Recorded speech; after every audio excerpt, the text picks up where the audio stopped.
balik bansa na itong si Pangulong Bongbong Marcos Jr. matapos nga ang kanyang 3 araw na working visit dyan po sa Singapore.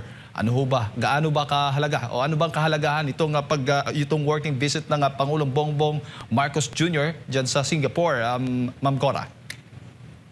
Sa totoo lang hindi ko alam kung anong nangyayari sa mga biyahe niya kasi puro commitments lang nakukuha niya, wala naman talagang pumapasok na talagang investments, no.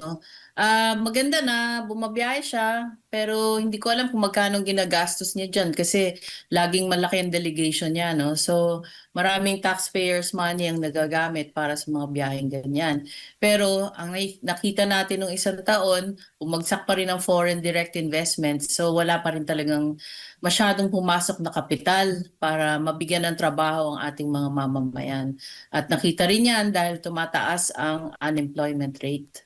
Kaya as of May, ang unemployment rate ay 2.4% at was it 2.4, 2.8% mga ganyan. So mga 2.4 million Filipinos pa rin ang walang trabaho hanggang ngayon. Opo, ayon sa Pangulo, Ma'am Cora, napagkasunduan nila ni Singaporean Prime Minister Lawrence Wong na palawakin yung bilateral trade, kooperasyon sa artificial intelligence, yung sa kalusugan naman po at sa social development. Gaano pa kahalaga itong bilateral trade na ito sa pagitan ng Pilipinas at ng Singapore? Bago niyan, ko-correct ko lang yung inflation rate, no? 4.8% pala. Opo. Ganyan. Anyway, so alam mo, maski gaano karaming incentives ang ibigay ng gobyerno, ang talagang ugat ng kawalan ng tiwala ng mga negosyante dito sa Pilipinas ay ang corruption o katiwalian, ano? Kasi napakalaki talaga nung leakage na nangyari the past years, no? So tapos walang napapanagot hanggang ngayon. So kumbaga, in terms of good governance, yung signals na pinapakita nila hindi malakas. So maski anong klaseng incentives ang ibigay nila hanggat hindi na napupuksa. Tama ba? Hanggang hindi napupuksa ang katiwalian. Kasi from top yan hanggang barangay level, no? Matindi. Hindi mabibigyan ng talagang incentive ang mga foreign investors na talagang pumunta dito ng malakihan. Maaaring yung iba mataas ang risk nila, ang risk tolerance nila for political risk, no? Kasi political risk ito eh.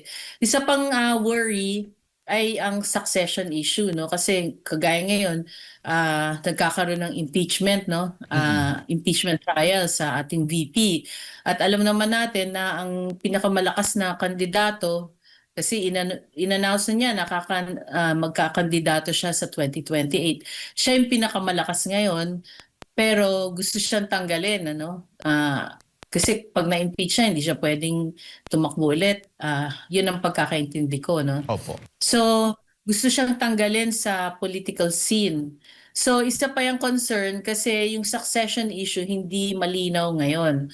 So, kung ma-impeach siya, hindi na siya makakatakbo. So, sino yung susunod?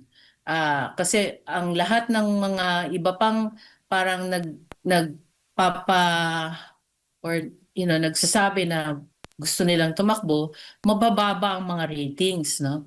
At isa pa, ang trust rating ni Presidente ay -27. So kung maski mag-endorse siya ng mga successor, hindi, kumbaga hindi tatanggapin ng karamihan na Pilipino yung kanyang i-endorse.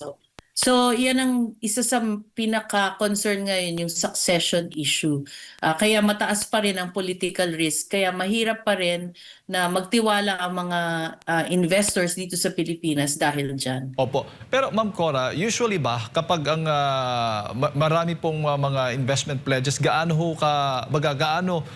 porsyento po usually yung pumapasok na mga investment pledges, na re-realize itong from this investment pledges mula sa biyahe ng Pangulo, mula pa siguro sa simula hanggang ngayon? You mean simula ni Presidente Bongbong? Yes po. Parang bumababa yung commitment, yung yung actual investments. Kasi maring nagko-commit sila pero yung realization, yung mga realized investments, hindi ganun, kumbaga bumababa ng bumababa. At nakikita yan sa yung foreign direct investments na minomonitor ng Bangko Sentral. Kaya nga, January to April yata, down by 17%. 'Di ba? Yung Mm-mm. foreign direct investments. Kahit na sinasabi niya, oh, nag-pledge ang Japan, nag-pledge ang US, or whatever, pero hindi yan nare-realize. Kasi pledge lang yun eh. Ang katotohanan kasi, apart from political risk, pag nandito na sila, minsan mabagal ang pagbibigay ng permits, tapos kailangan na may mga padulas, no? Depende kung anong barangay ang papasukin mo kasi hindi lahat ng LGUs matino. In fact, mabibilang mo lang talaga yung matitinong LGUs, di ba? So, pag nandun na sila sa ground level, okay, minsan nabubulilyaso kasi nga nandiyan ang corruption, nandiyan ang mabagal ang pag-release ng permits, o kaya if ever may permits na hindi pa rin natutuloy kasi may additional requirements. Yung kumbaga yung bureaucratic red tape ay napaka talamak sa buong Pilipinas 'yan.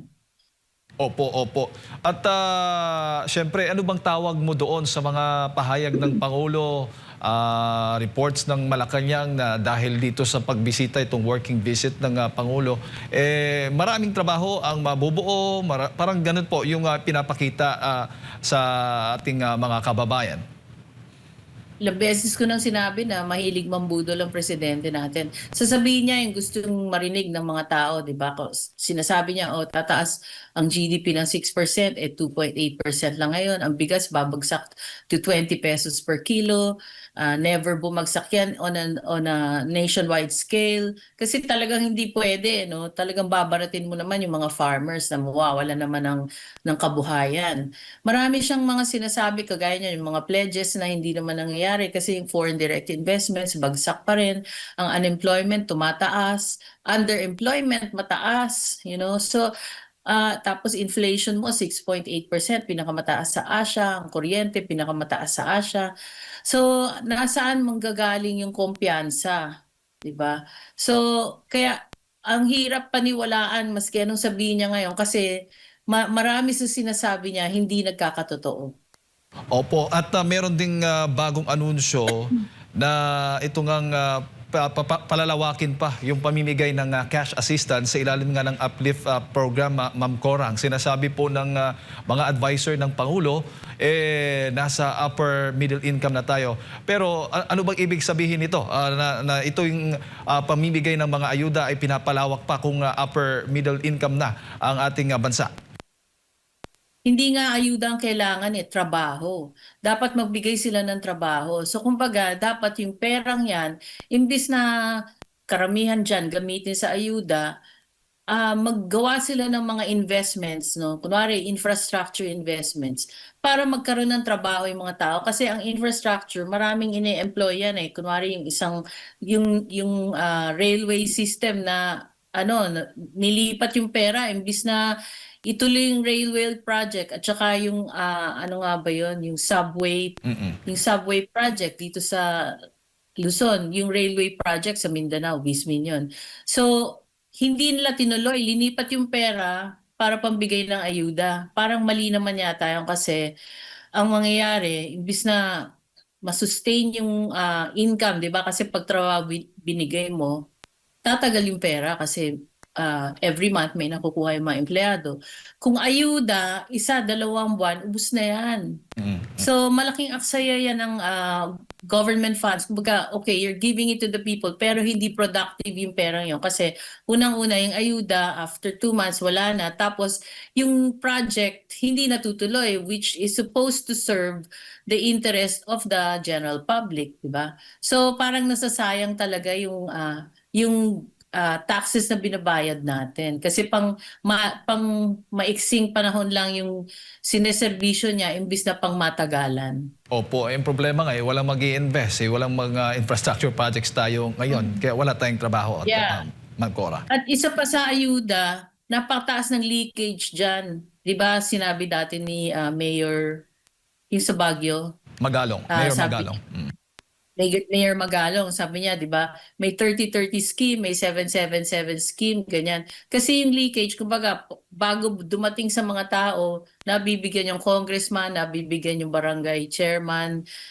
So yun, marami na ikinabang bago dumating sa tao mismo. Kaya hindi malawakan talaga ang natutulungan yung mga ayudang yan. Opo. Ma'am Cora, bago ko lang ipasa kay partner Admar, issue ho ba sa inyo yung paglalabas ng bansa, yung timing, baga issue sa inyo yung timing ng paglalabas ng bansa ng Pangulong Bongbong Marcos Jr., itong pagdedeklara ng mga cash assistance at dagdag sa sahod na may kaugnayan dito sa darating po niyang State of the Nation address, Ma'am Cora?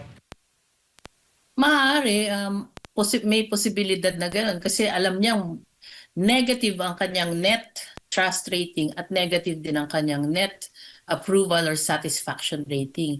So bago mag-SONA, kailangan niya mag-double time para mapa-improve ang kanyang imahe. Pero kung ganun kalalim yung pinanggagalingan, medyo mahihirapan na siya kasi nang una, wala ngang trabaho yung mga tao. So kung kumakalamang tiyan mo, paano mo papalitan ang pananaw mo sa pamahalaan ngayon? Di ko lang alam kung Ay, napag-aralan niyo po yung panibagong kontrobersya na babasa natin sa social media, yung Paxilica, na maraming mga offer, maraming mga naririnig tayong magaganda daw na may dudulot sa ating bansa. Kaso may mga katanungan doon sa transparency, baka sa kabuuan, lugi tayo, lalo na resources ng Pilipinas ang gagamitin. balita, yan ba yung sa, yung sa Clark? Opo. Oh, balita ko diyan na yung sa mga sources ko, walang nagbibigay ng proposal. Kasi nga magulo yung policies, no? So hindi nila maintindihan kung anong gusto ng gobyerno at saka ng Clark Development Corporation. So parang yung mga gustong pumunta doon, maatras. So, yan ang balita ko. Hindi ko alam kung totoo o hindi, pero yun nga, malakas ang pagdududa ng mga tao ngayon dyan sa sinasabing proyektong yan. Opo, sa panahon po ng kasalukuyang administrasyon, mas lalo po bang tumataas yung agwat sa pagitan po ng mga mayayaman at mga masa? Oo. Oo, di ba yung self-rated survey ng SWS, self-rated poverty survey nila, parang nandun yung sinasabi na 52% ng mga Pilipino ay rinirate nila yung sarili nila na mahirap sila. So, kumbaga, kasi nga habang walang trabaho, tumataas ang inflation, syempre lalong naghihirap ang mga tao, hindi sila makasave, walang savings. Maski sabihin mo may trabaho ka pero ang underemployment mo ay 12 to 15%, no? Ibig sabihin yan, karamihan, mga 8 million, tama ba? Mga 8 million o 6 million na mga na Pilipino ay tumatanggap ng below minimum wage. So kung ganyan, anong maiipon mo na pera, no? Lahat ng kinikita mo, talagang mabilis lumabas 'yan. So talagang mas malaki ngayon yung mas dumadami ang mahihirap kesa sa mayaman. Kasi there's now more concentration of wealth dahil nga sa corruption. Ibig sabihin yan, yung taxpayers' money, imbis na mapunta yan sa mas maraming tao, napupunta sa mga kawatan. So sila yung talagang mas yumayaman. So yung agwat mo between the rich and the poor, lumalawak yan. Yung middle income mo, lumiliit. So kaya yung sinasabi ng anong tawag dito, ng World Bank na upper middle class, ano lang yan, number lang yan, parang average lang na walang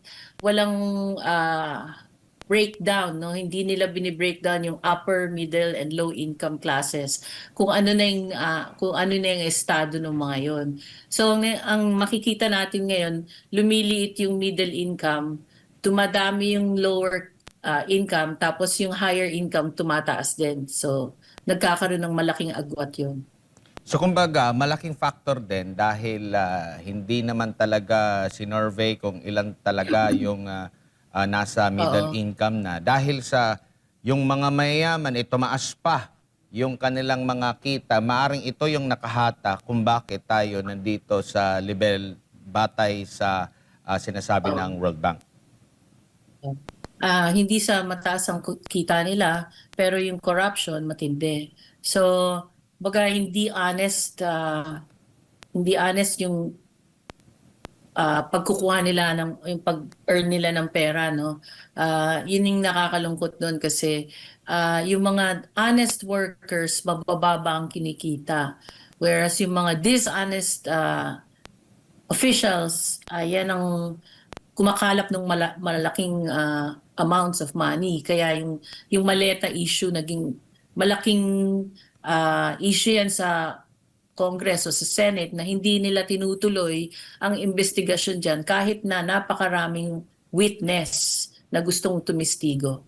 Opo. Ma'am, dito naman po tayo sa nangyayaring impeachment. Bilang sa perspektibo nyo po bilang ekonomista, kasi maraming nagsasabi na ito, yet to ano pa to ha, yung conclusion nito kung meron bang mga ginamit na mali ang presidente na pera mula sa taong bayan. Pero kung susumahin yung mga sinasabi nilang involved na halaga ng pera, tapos yung sinasabing gastos din para sa pag-implement nitong impeachment trial na parang mas malaki pa ata imbis na kumpara doon sa involved na money. Ano po ang pananaw nyo po dito, Ma'am Cora? Actually, may pros and cons yan, no? Kasi yung impeachment, yung pro niyan ay nabibigyan ngayon ng boses ang vice presidente na matagal na nilang gustong tanggalin dyan. So, 2 years na yung impeachment process na yan. Yung una, hindi natuloy, no? So, kumbaga, nung time na yun, hindi pa rin nakapagsalita ng mahusay ang ating vice presidente kasi gusto niya, magbibigay siya ng defense niya pag sa korte na lang talaga. So, tahimik siya most of the time. Ikalawa ay yung con naman, yung negative implication nito, yung sinabi ko kanina na malabo ang succession issue kasi gustong tanggalin ng ating Pangulo at ng Congress at Senate yung ikalawang Pangulo.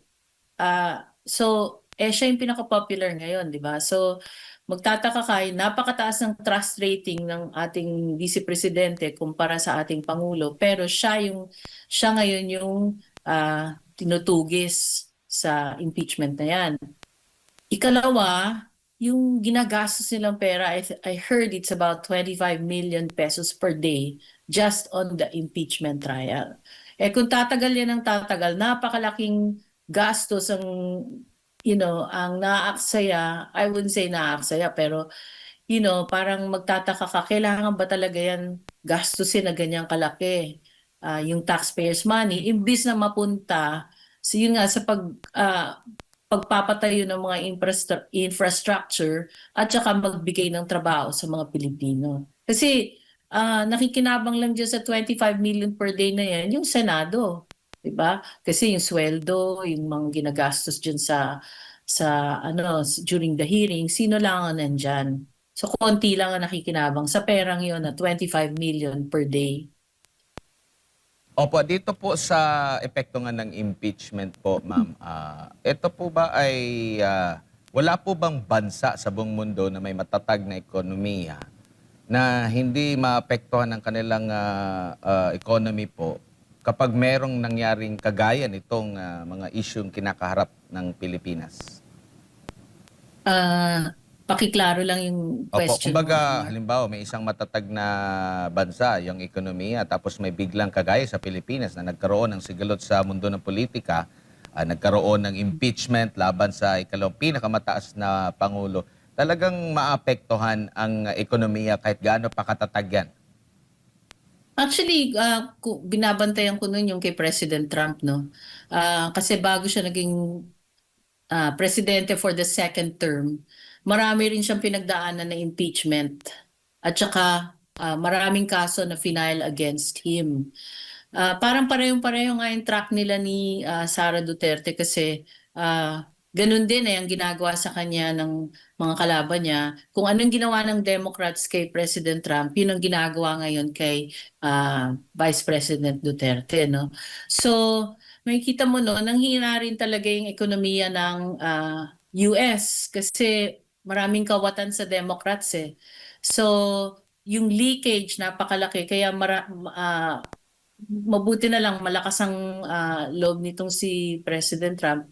Nakaya niya na ma-overcome lahat ng mga challenges. 'Di ba, inattempt pa siyang ma-assassinate at by God's grace hindi hindi siya tinamaan sa ulo no kundi sa tenga lang. So lahat ng pwedeng gawin para tanggalin siya dun sa pagkakandidato niya na presidente nangyari yun, pero nanghina rin yung US economy at that time. Opo, and ang relasyon natin with other countries po ba, parang aabot ba yun sa punto na, saglit lang, may gulo pa kayo, parang hindi best na maglagak talaga ng puhunan dyan. Kahit yung mga BFF natin ng mga bansa dati, magkakaroon talaga ng agam-agam po yan, ma'am, or aantay na lang talaga na mag-stabilize po lahat. Actually, I think 2024 or 2025 ba yun? Nagsabi yung South Korea na hindi muna sila either magpapahiram or mag-i-invest dito sa Pilipinas on a bilateral basis dahil nga sa nakikita nilang nakakabahalang corruption. No? So, affected talaga yung foreign relations. Yung China, ang laki ng binaba ng tourism from China, no? Kasi dati sila yung pinakamalaking tourist arrivals, no? Gagaling sa China. So, affected talaga kasi iba-iba yung mga signals na binibigay. Ngayon, I think ang isang challenge sa ating gobyerno ay yung pronouncement ng Amerika tungkol sa ICC kasi sabi ng Amerika, talagang tatanggalin namin yung ICC na yan kasi talagang nakikialam yan sa soberanya ng mga bansa, no? So, at naramdaman natin yan dito kasi yung mga public officials natin na dapat dito sila litisin, tama ba yung Tagalog ko? Opo. Litisin, doon sila sa ICC dinadala no. Basta opposition ng pamahalaan ngayon, parang doon yung tinatapon yung mga ayaw nilang mga politiko, yung mga political oppositionist nila. So, hindi natin alam kung anong magiging posisyon dyan ng Pangulong Marcos kasi ipit siya ngayon dahil yung relationship niya sa US ay much a challenge. Alam naman natin na amboy talaga yan si Pangulong Marcos. Opo, ano pong masasabi niyo naman po dito sa mga pahayag ng ilan sa mga opisyal ng ating gobyerno, lalo na doon sa mga pagbisita ng mga embahada ng ibang bansa? Sabi na ako, magbanggit na ako ng kaugnay dito sa Chinese Embassy, may parang babala yung isang opisyal ng gobyerno na parang pag bumisita, mag-ingat kayo pag bumisita sa inyong mga LGU. May mga ganyan na mga babala kasi daw, minsan daw binisita yung Batanes, nagkaroon na ng issue din, no? Nang nagkaroon ng yung mga scholar na sinasabi, parte ang Batanes sa China or sa Taiwan. Yung mga ganito pong mga usapin po, ma'am, na for sure, direkta talaga ito sa ibang bansa. Yung bansa pa, isang mayabong na bansa na maraming mga kaibigan ng mga bansa din at napapakinabangan nila. Tayo, ganito yung sitwasyon ng ating bansa, meron pang nagsuso ng gap. Hirap na nga yung ating bansa sa kasalukuyan. Ganito pa yung maririnig natin sa ating mga opisyal. Actually, malaki na yung nawalang opportunity sa atin, lalo na pagdating sa China, no? Kasi yung Silk Road project nila, wala nang Pilipinas sa radar screen nila, no? Kumbaga, low priority ngayon ng Pilipinas. In fact, yung Silk Road project na yun, talagang wala ang Pilipinas doon. Napabayaan talaga yan. So, malaking bagay sana yan pagdating sa trade relations natin sa China. Ang China, isa sa actually hindi sa isa, siya talaga yung pinakamalaking trade relations partner or trade partner natin, no, sa pagdating sa business. Kaya makikita mo na napakaraming mixed signals ang pinapadala ng ating Pangulo. Kaya pati yung embahada ng China, hindi alam kung paano usap sa Pilipinas, no? Kasi on one hand, gusto nilang pumunta ang China dito. On the other hand, tinutuligsa naman ng ating defense secretary, kaya tuloy nawalan siya ng visa sa China. Kumbaga tinanggalan siya ng abilidad na makapunta sa China. At saka parang persona non grata siya, pati ang kanyang pamilya, di ba? So, doon pa lang, makikita mo, malakas na signal yon na napipiko ng China sa ginagawa ng ating pamahalaan ngayon. Opo, ma'am. Balikan ko lang yung issue doon sa ICC, no, na mariing kinundi na at gagawa talaga ng hakbang ang Estados Unidos laban dito sa ICC at doon sa makikipag-cooperate pa rin dito sa ICC, no? May pahayag po ang gobyerno natin na dito na sabi nga ni Claire Castro na yung mga polisiya daw ng Estados Unidos are not within sa government control. Kapansin-pansin po ba na naging selective ang Pilipinas sa pagsusunod sa mga polisiya ng Amerika sa kung ano lang ang sa tingin ng kasalukuyang administrasyon na magagamit nila? Kasi naalala ko tuloy nung bumisita ang Pangulo po sa Russia na pag-uusapan nga yung pag-aangkat natin ng langis mula sa Russia. Pero may mga konsiderasyon at alam naman natin may mga sanction-sanction yung US, Russia, mga ganyang usapin. Pero pagdating dito, saglit lang. May mga ganyan. Pero pagdating doon, may ikukonsidera. Parang nakikita mo rin ba na selective kung ano lang yung tingin na maganda para sa kanilang interes, yun lang yung susundin? Ang tingin ko, kasi walang vision ng government na to, no? Kaya everything is a reaction to them. So pag may nangyari sa ibang bansa, nagre-react lang. Kaya yung sa oil crisis, tsaka lang siya pumunta sa Russia, dapat noon pa, di ba? Dapat no, bago pa magkaroon ng crisis, tinitingnan niya kung saan, kung paano patatagin ang oil price dito sa Pilipinas. Kung kaya noon pa lang dapat nagba-bilateral talks na siya dun sa ibang producers ng langis. Hindi lang dahil nagkaroon ng krisis ng langis, tsaka lang siya pupunta. Ganon din yung nangyari dito sa ICC. Kumbaga wala silang foresight. Ganyan. So, hindi nila nakita. Kasi noon pa naman bago pa naging presidente si Trump nung second term, no?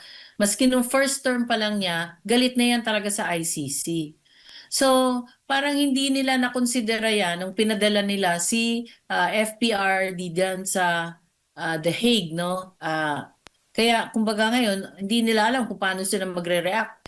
Nung umpisa sabi ni Claire Castro, hindi tayo ma-affect dyan. Tapos ngayon, nag-iba na yung ihip ng hangin. Sabi niya, parang rene-review na ng ating Foreign Affairs Department yung maring implication ng sinasabi ng US. Kasi talagang galit na galit yan si Trump sa ICC dahil pinapahuli siya niyan eh. Ganun din naman sa Russia, si Putin pinapahuli rin ng ICC.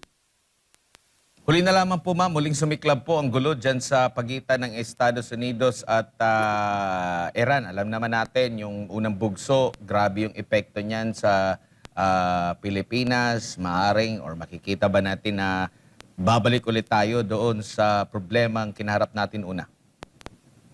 Kaya nga matagal ko nang sinasabi na kailangan handa tayo kasi gaya niyan, parang nakatuon lagi yung attention ngayon ng gobyerno sa impeachment.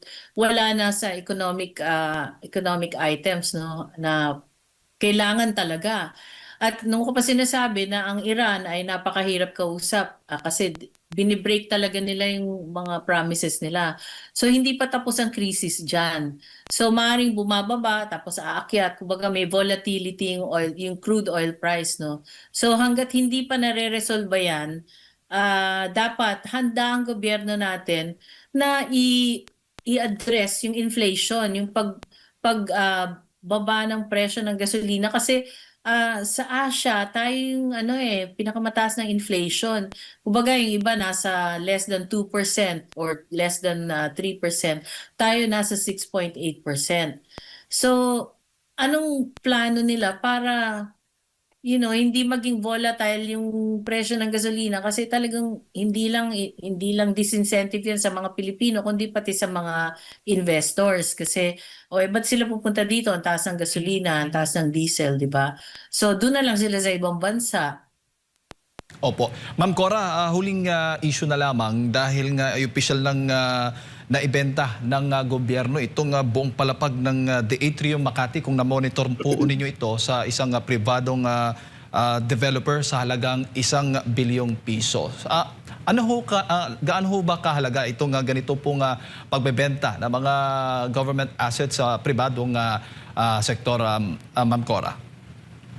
Nakakabahala nga yan kasi panay ang benta nila. Imbis na mag-bid sila ng project, nagbi-bid sila ng asset sale. So parang nagkukumahog sila ngayon mag-raise ng cash. Kasi wala silang makuha sa unprogrammed funds ngayon di ba? Negative yung unprogrammed funds nila. Hindi kagaya noon na madaling maglipat from program to unprogrammed kasi walang nag-monitor. Pero buhat nung nagkaroon ng skandalo dahil dyan sa corruption na yan, medyo nahihirapan sila ngayon humanap ng pera para punuin ang revenues ng government, no? I think yung collection ng government medyo mabagal din So, ngayon nagkukumahog sila maghanap ng cash. Kasi malaki na rin ang utang natin, paano pagbayad ng utang? I think yung binabayaran, yung tax collection natin, about 60% of that napupunta lang sa pagbayad ng utang. So, ang gagawin nila, i-roll over lang yung principal, tapos yung dagdag na deficit, uutangin na naman nila, kaya lalaki ng lalaki yung utang natin. So, hanggat nahihirapan silang mag-collect ng taxes at saka ng fees, maghahanap sila ng ibang paraan para makahanap ng cash para mapuno yung ating revenue collection at saka para, kasi malapit na rin ang eleksyon. So maghahanap talaga sila ng pera para mangampanya. Opo, tama ho ba yung ganitong yung pamahalaan, binebenta po nila itong mga hindi pa nagagamit na mga ari-arian para mapondohan nga yung mga priority programs? Kung nakaprograma yan, okay lang. Pero kung hindi naman nakaprograma, kasi ngayon lang natin naririnig yung mga plano nila na magbenta. Actually, hindi nga natin narinig. Basta maririnig mo na lang, nabenta na pala yung mga assets na yun, di ba? So, hindi natin alam kung nakaprograma talaga yung pag-sell ng assets na yun. So, yan ang medyo pinagtatakahan ng maraming tao. Opo. Pero ano ba dapat gamitin o gawin upang matiyak na transparent na itong at kapakipakinabang sa publiko nga itong mga ganitong ginagawa po ng gobyerno? Normally kasi nga, dapat nakaprogram lahat, di ba? Kaya may National Expenditure Program, meron ka ring revenue target. So yung revenues mo, saan mo kukunin yan? May taxes, may asset sale, merong fees, customs fees, merong ganyan. So yung sa asset sale, dapat nakaprograma rin yan. At saka, dapat transparent kung saan gagamitin yung pera. So ngayon, hindi nila sinasabi kung ano yung mga assets na binibenta or ibebenta at kung saan gagamitin yung perang yun. Yan ang hindi klaro. Opo. Pero usually kapag maayos naman ang pagpapatupad ng baga magiging agresibo ka sa pagpa-privatize, epektibong strategy po ito sa pananalapi po natin, Ma'am Cora. Depende kasi kung strategic yung asset sale, no. Kunwari, talagang hindi naman kailangan ng gobyerno, okay lang yan. Pero saan nga gagamitin yung pera? In the past, meron kang asset privatization department or council, whatever. At klaro kung anong plano nila in terms of asset disposal, no. So ngayon parang bara-bara ganyan. Kasi last year makikita mo wala namang ganyan, 'di ba? Kasi last year medyo maluwag pa yung yung budget, malaki pa yung unprogrammed.